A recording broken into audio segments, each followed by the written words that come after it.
Të pathonat e kësaj jave vijnë fare në fund për ju. Me kë jemi marrë dhe kush nuk ka nejtort, e kuptojmë bashkë në vazhdim. Artistët shqiptar të cilët po e përjetojnë ndarjen vetëm jashtë vendlindjes po gjejnë qetësi dhe rehabilitim. Agon Amiga duket se u frymëzua nga Kozman, i cili menjëherë pas ndarjes nga Tuna mori rrugën drejt Londrës.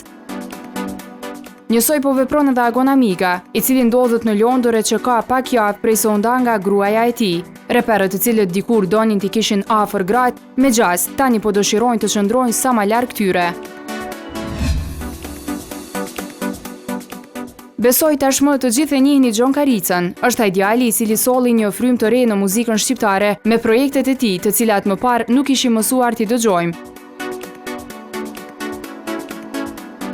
Sextoy, E dua një virgjëresh, Lugati e shumë këngë të tjera janë nga ato krijime të cilat me habi u pretën nga publiku shqiptar. Tani 5 muaj pas lansimit të këngës së fundit, ai po punon për një të radhës. 0815 është këngë moderne house pop, të cilën Karica do ta sjell edhe me videoklip, i cili pritet të xhirohet në Prishtinë. Tekstin e kësaj këngë ka shkruar vetë Gjoni, derisa për muzikën është përkujdesur Antonu dhe videoklipi nga Arianiti. Këngëtarja Gresa Beluli. Në këtë fotografi duket ndryshe, mbase kështu e ka kërkuar situata. Aktori shqiptar i cili po zhvillon karrierën e tij prej aktorit jashtë rrevave shqiptare, ka fituar një rol në të cilin duket si një indian.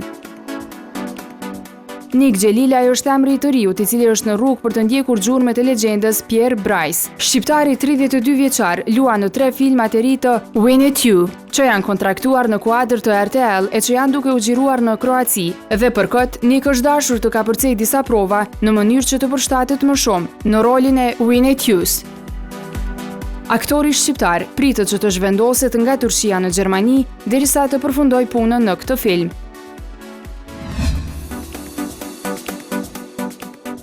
Njëri nga aktorët e Teatrit Kombëtar të Kosovës i ka dhënë fund beqarisë, i njohur edhe nga seriali Osamir, shfaqja Shopping and Fucking dhe shumë shfaqje filma dhe role të ndryshme. Armendi Smajli, krahas profesionit, ka menduar seriozisht edhe për jetën private.